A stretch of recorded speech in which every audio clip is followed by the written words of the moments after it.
Selamat datang di video pembelajaran seni rupa kelas 6 SD. Hari ini kita akan mempelajari unit 9, mengenal aneka ragam hias dari berbagai daerah di Indonesia.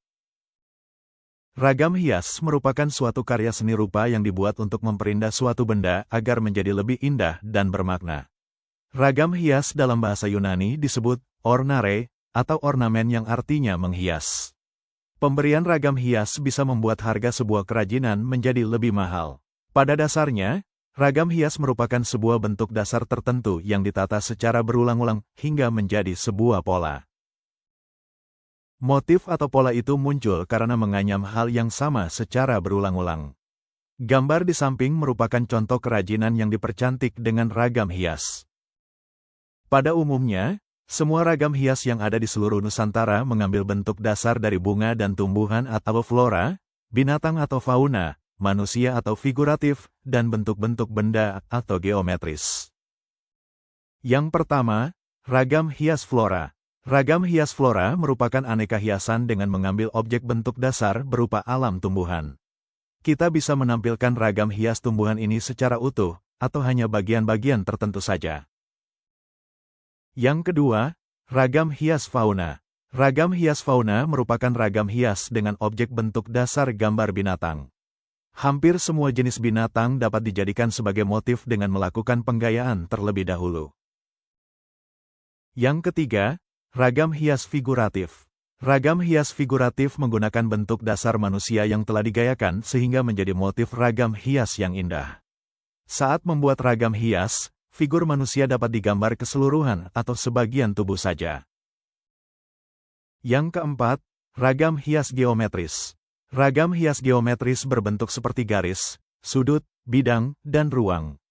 Bentuk-bentuk tersebut ditata berulang-ulang sehingga menghasilkan suatu ragam hias geometris yang indah.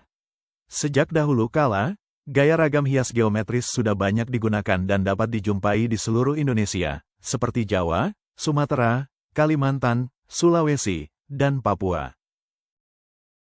Untuk digunakan sebagai ragam hias, bentuk-bentuk sungguhan dari tumbuhan, manusia, dan binatang telah digayakan atau distilisasi atau distilir, sehingga bentuknya lebih indah dan bermacam-macam.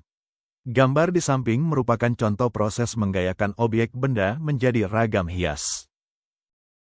Arti dari digayakan adalah bahwa penggambaran binatang, manusia, atau tumbuhan telah mengalami perubahan bentuk, yaitu dengan ditambah, dikurangi, diubah bentuk dan ukurannya.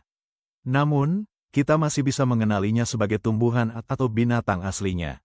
Ragam hias dapat diterapkan pada karya seni 2 dimensi atau 3 dimensi dengan memperhatikan unsur dan prinsip seni rupa.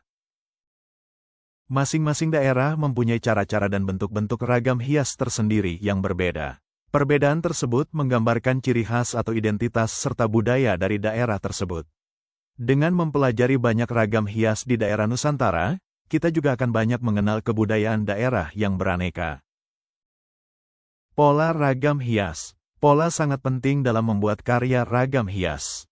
Pola ragam hias adalah susunan atau penempatan dengan aturan tertentu dalam bentuk dan komposisi tertentu. Penempatan pola ragam hias tergantung dari tujuan dan ruang pada benda yang akan dihias. Agar lebih jelas lagi, berikut akan dibahas mengenai pola sebuah ragam hias berdasarkan susunan dan penempatannya pada sebuah benda.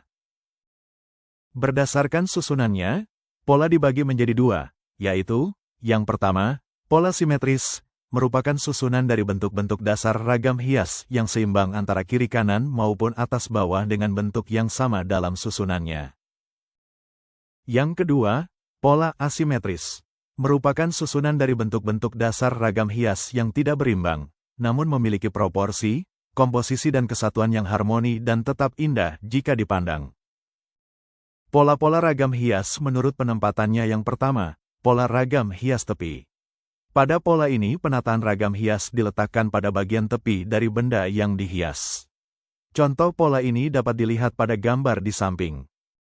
Yang kedua, pola ragam hias menyudut. Pada pola ini penataan ragam hias diletakkan pada bagian sudut-sudut dari benda yang dihias.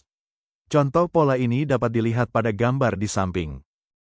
Yang ketiga, pola ragam hias gabungan. merupakan pola ragam hias yang menggabungkan beberapa penempatan ragam hias dan memusat bentuk coraknya. Contoh pola ini dapat dilihat pada gambar di samping. Sampai di sini pembelajaran kita hari ini mata pelajaran seni rupa, unit 9, materi, mengenal aneka ragam hias dari berbagai daerah di Indonesia. Semoga bermanfaat. Jangan lupa, like, komen, share, dan subscribe channel ini untuk informasi pembelajaran lainnya.